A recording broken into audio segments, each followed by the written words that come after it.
Hello dear students, once again welcome back to our channel Gyan lab NCERT. तो I hope कि आप लोग अपने नीट एग्जाम के लिए एकदम रेडी हो, एकदम तैयार हो।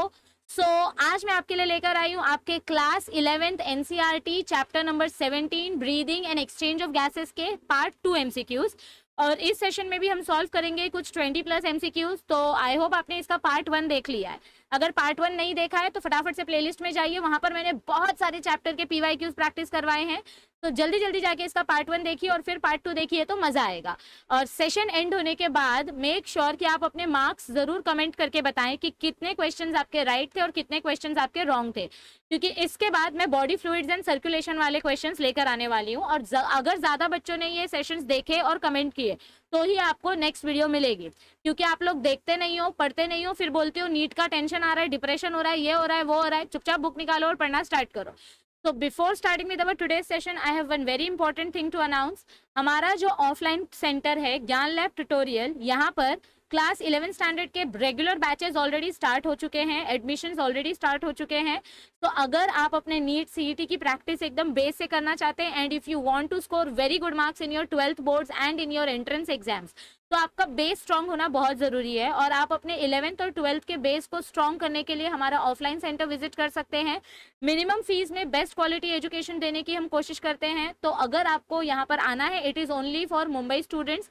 मुंबई में ये क्लासेस लोकेटेड है, वडाला, सायन, दादर, माटुंगा के रीजन में। So you can definitely visit our classes. इस नंबर पे आप व्हाट्सएप कर सकते हैं that you are interested in admission and you want to visit our classes. तो आपको एड्रेस वगैरह सेंड किया जाएगा। कॉल आप करोगे तो कॉल पे एंटरटेन नहीं किया जाएगा, क्योंकि दिन भर में बहुत सारे स्पैम कॉल्स आते हैं। So we do not respond to the calls. You can drop your query on WhatsApp and we will get back to you.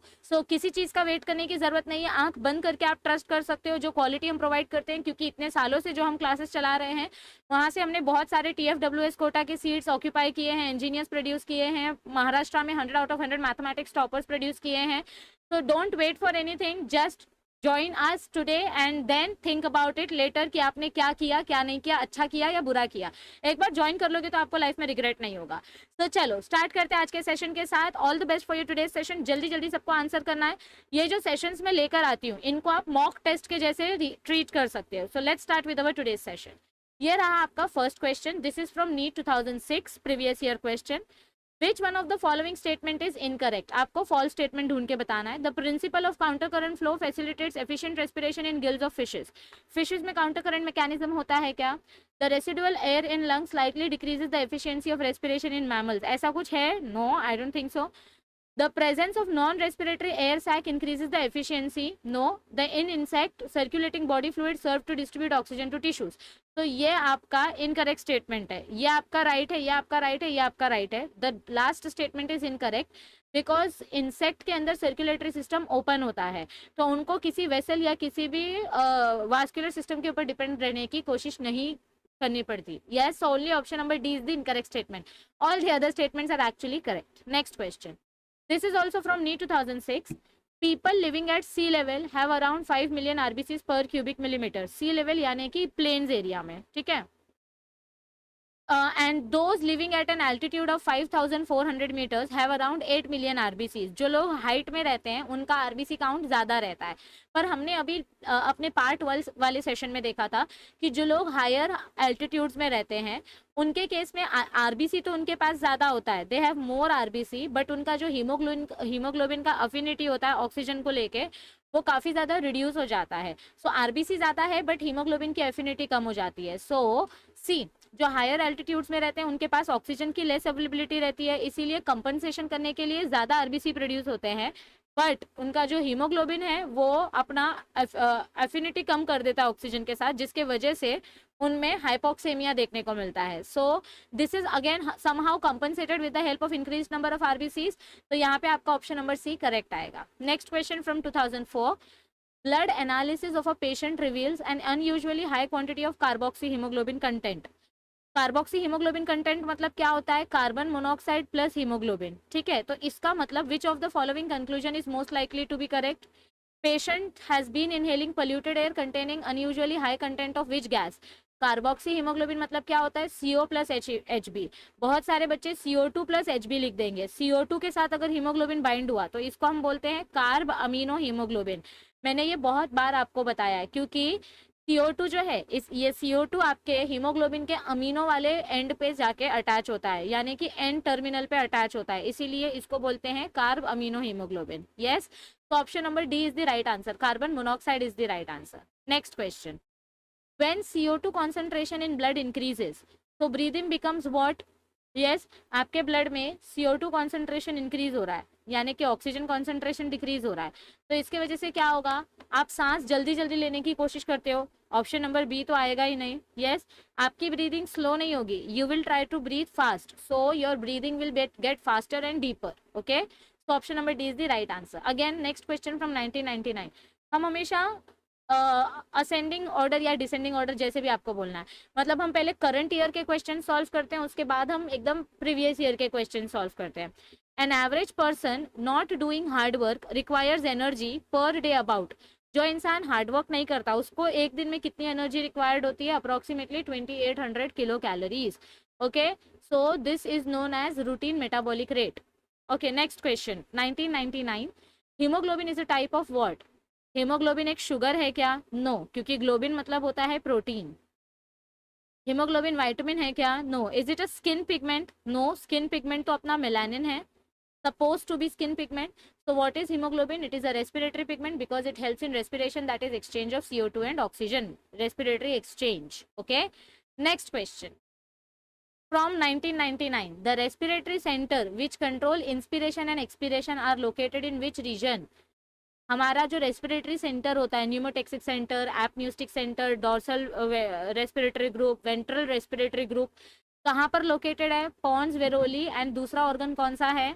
Yes, ये अपने हिंड ब्रेन का पार्ट है। डायनसेफ्लॉन नहीं आएगा, सेरिबेलम नहीं आएगा, स्पाइनल कॉर्ड नहीं आएगा। The correct answer is medulla oblongata. Okay, question, the exchange of gases in the alveoli of the lungs takes place with the help of which kind of transport? आपके alveoli में जो gases है वो कैसे exchange होते हैं? Is it through osmosis? No. Is it simple diffusion? No.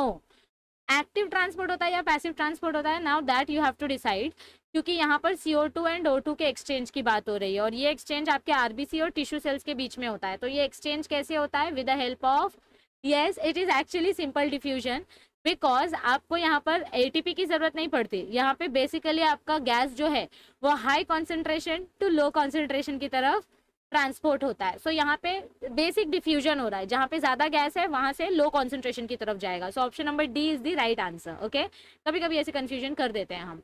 चलो, next question from 1997, the CO2 content by volume in the atmospheric air is about how much? ये आपके NCERT के टेक्स्ट बुक में दिया गया है। आपके एयर में CO2 कंटेंट कितना प्रेजेंट होता है on an approximation by volume? तो the correct value is 0.0314। Yes everybody, see इधर पे दिया है हमको। आपका 78% नाइट्रोजन है, 21% oxygen, 93% argon and 0.03% carbon dioxide. So 0.03 का नियरेस्ट वैल्यू ऑप्शन सी ही है। Okay, next question from 1997, in lungs the air is separated from the venous blood through which particular membrane? आपका एयर को हम वीनस ब्लड से दूर रखते हैं, वीनस ब्लड यानी कि डीऑक्सीजनेटेड ब्लड। तो is it separated because of transitional epithelium and tunica externa of blood vessel, या squamous epithelium and endothelium of blood vessel? कौन सा? नन ऑफ द अबव क्या आएगा? यस, बताओ। आपके वेन्स में तो ट्यूनिका मीडिया होता भी नहीं है, सो ऑप्शन नंबर क्या आएगा इसका आंसर? बी, आपका endothelium of blood vessel and squamous epithelium, क्योंकि ब्लड वेसल का जो आउटर मेम्ब्रेन होता है it is made up of squamous epithelium. C, so the air is separated from the venous blood through squamous epithelium and endothelium. As a result, the barrier between the air in an alveolus and the blood in it capillary is only about 0.05. मतलब हमने जो diagram देखा है ना, ये अपना alveoli है, ये एल्वियोलाई का बेसमेंट मेम्ब्रेन है, दैट इज स्क्वामस एपिथेलियम, और ये अपना ब्लड का कैपिलरी है।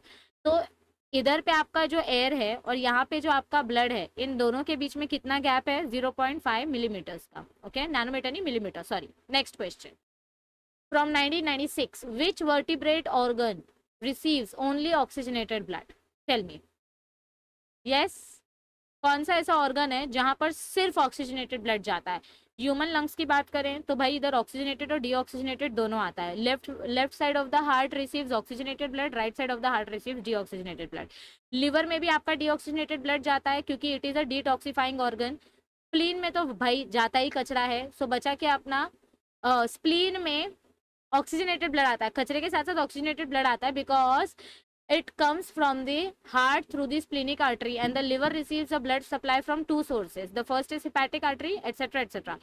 गिल और लंग्स के पास भी डीऑक्सीजनेटेड ब्लड होते हैं क्योंकि ये ऑर्गन्स ऑक्सीजनेशन करने में हेल्प करते हैं. स्प्लीन आपके बॉडी में सिर्फ डेड माइक्रोफाजेस कलेक्ट करता है, लेकिन इसको काम करने के लिए ऑक्सीजन चाहिए, तो इसके पास सिर्फ ऑक्सीजनेटेड ब्लड आएगा, ये डीऑक्सीजनेटेड ब्लड ट्रांसपोर्ट नहीं करता. Okay, next question.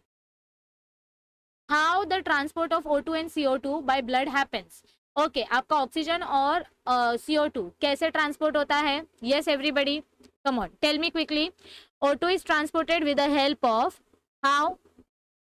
O2 is transported with the help of RBCs and plasma. CO2 is transported with the help of RBC, plasma and bicarbonate ion. तो इधर पे WBC आएगा क्या?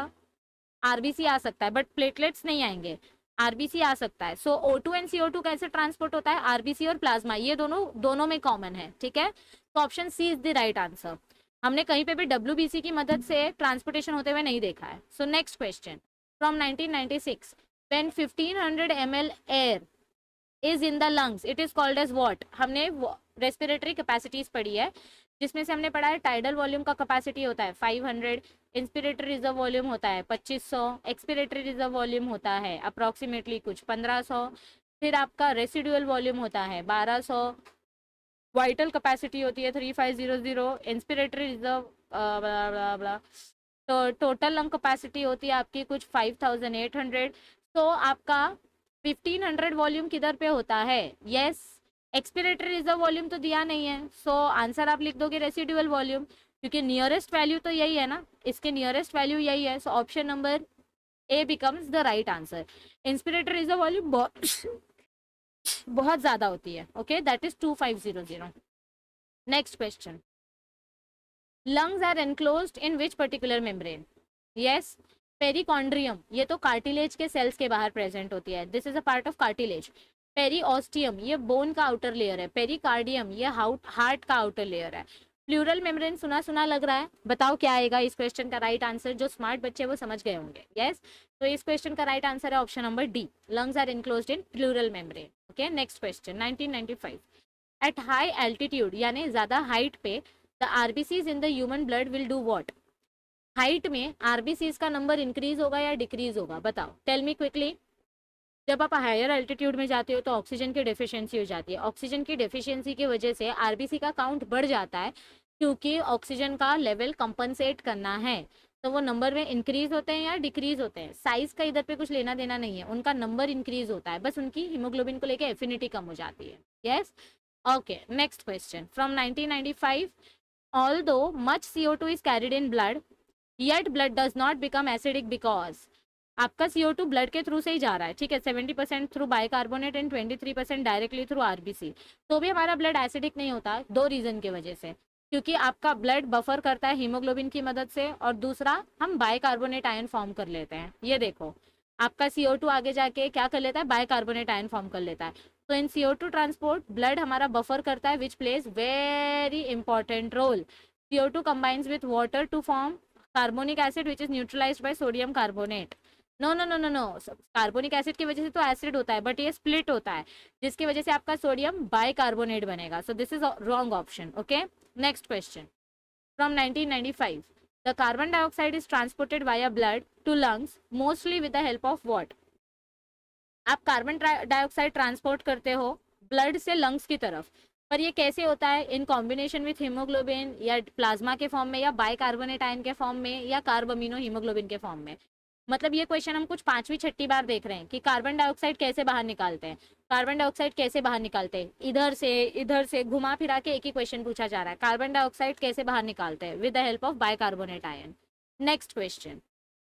1995, the ventilation movement of the lungs in mammals are governed by. बताओ, जल्दी जल्दी बताओ, जल्दी जल्दी बताओ, वेंटिलेशन मूवमेंट कैसे होता है of the lungs? Yes, is it because of muscular wall, diaphragm, costal muscles, या बोथ बी एंड सी? जल्दी बताओ. It happens because of both B and C, यानी डायफ्राम और इंटरकोस्टल मसल्स दोनों की मदद से. Okay, yes. Now comes next question from 1994. The respiratory centre, चलो लास्ट के 1-2 क्वेश्चंस बाकी है. The respiratory centre which regulates respiration is located in, respiratory centre किधर प्रेजेंट है बच्चा? पॉन्स वेरोली एंड, अभी हमने देखा था ये क्वेश्चन पार्ट 1 में, पॉन्स वेरोली, और कहाँ पे प्रेजेंट रहता है हमारा respiratory centre? Yes, it is present in medulla oblongata, that is ventral respiratory group and dorsal respiratory group. Next question from 1993, carbon dioxide is transported from tissues to respiratory surface by only what? Carbon dioxide आप कैसे transport करते हो, मतलब अपने tissue का जो carbon dioxide है उसको हम कैसे ट्रांसपोर्ट करते हैं रेस्पिरेटरी सरफेस तक? प्लाज्मा की मदद से और आरबीसी की मदद से. सिर्फ प्लाज्मा से, सिर्फ आरबीसी से, या डब्ल्यूबीसी से? तो ये नहीं आएगा, ये नहीं आएगा, ये नहीं आएगा. Option number A is the right answer. Okay, next question. Plasma की मदद से हम इधर 7% करते हैं और आरबीसी की मदद से 23% करते हैं. Okay, the alveolar epithelium in the lung is dash.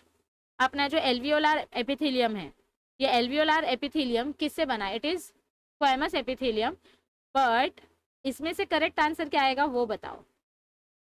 Yes, is it ciliated squamous या नॉन सीलिएटेड स्क्वैमस? हमने सीलिएटेड वर्ड कहीं नहीं पढ़ा था, सो आंसर क्या आएगा? Non ciliated squamous. Okay, next question. This is last question for today's session. Skin is an accessory organ of respiration in dash. Skin कौन से पर्टिकुलर ऑर्गेनिज्म में रेस्पिरेशन करने में हेल्प करती है? एक्सेसरी, या मेन ऑर्गन नहीं बट एक्सेसरी ऑर्गन. देखो, फ्रॉग के पास एक्सटर्नल गिल्स होते हैं, इंटरनल गिल्स होते हैं जिनकी मदद से वो रेस्पिरेशन करते हैं. लिजर्ड कैसे रेस्पिरेशन करती है? रैबिट कैसे रेस्पिरेशन करता है? यस, सी, फ्रॉग के पास आपका स्किन भी होता है प्लस गिल्स भी होते हैं जिसकी मदद से, in addition to lungs, skin is also in respiration, organ of respiration in frog. हमारी बॉडी में रेस्पिरेशन के लिए स्किन यूज नहीं होती है, एक्सक्रीशन के लिए स्किन यूज होती है to remove sweat. But for frogs it is used as respiratory organ, यानी skin is used as respiratory organ. तो आई होप कि आपको आज का सेशन अटेंड करने में मजा आया होगा, कुछ नई चीजें पता चली होंगी, कुछ न्यू क्वेश्चंस पता चले होंगे. ऐसे ही अमेजिंग सेशंस आपको मिलते रहेंगे जब तक आपकी नीट एग्जाम नहीं आ जाती. तो सब लोग नीट 2020 के लिए लगे रहो, जोरदार तैयारी करते रहो. आज के सेशन के मार्क्स जल्दी जल्दी कमेंट करके बताओ. और जो भी हमारे वीडियो की अपडेट्स होती है, आपके एडमिट कार्ड की जो भी अपडेट होगी वो हमारे टेलीग्राम ग्रुप पे आपको दे दी जाएगी. टेलीग्राम ऐप पे आप ऑलरेडी होगे मुझे पता है, तो आपको सिर्फ सर्च करना है ज्ञान लैब एपी. तो हमारा टेलीग्राम आईडी आपको डिस्क्रिप्शन में दिया गया है, अगर नहीं मिला तो आप ज्ञान लैब एपी सर्च कर सकते हो. 20K से ज्यादा मेंबर्स है, वो ग्रुप आपको ज्वाइन करना है फॉर ऑल द अपडेट्स. और yes, you can also become a part of our life buffering channel, जहाँ पे आपको एंटरटेनमेंट मिलता है. ये वीडियो अगर अच्छी लगे तो इसको मैक्सिमम से मैक्सिमम स्टूडेंट्स तक पहुंचाओ, शेयर करो ताकि उनका फायदा हो सके. And if you are new to the channel then make sure that you subscribe to our channel so that you can get all the notification of newly uploaded videos. और video अच्छी लगे तो लाइक कर देना, आपके लिए हम ऐसे अमेजिंग सेशंस लाते रहेंगे. 2023 के बच्चों के साथ जरूर ये सेशन शेयर करें, ये चैनल शेयर करें, क्योंकि बहुत सारे ऑलरेडी चैप्टर्स कवर्ड हैं और बाकी के डिटेल चैप्टर्स चैनल पर जल्दी अपलोड होंगे. तो स्टे ट्यून्ड. अब आपको नेक्स्ट में बॉडी फ्लूइड्स एंड सर्कुलेशन वाला चैप्टर लाने वाली हूँ, that is chapter number 18 of class 11th. तो ये चैप्टर सॉल्व करने के लिए आप मेरे साथ रेडी रहिए, लेकिन सबसे पहले इस चैप्टर को, इस वीडियो को ज़्यादा से ज़्यादा लोगों तक शेयर कीजिए, तो आपको जल्दी से चैप्टर 18 की वीडियो मिल जाएगी. Bye bye everybody, study well, take care, thank you, see you soon.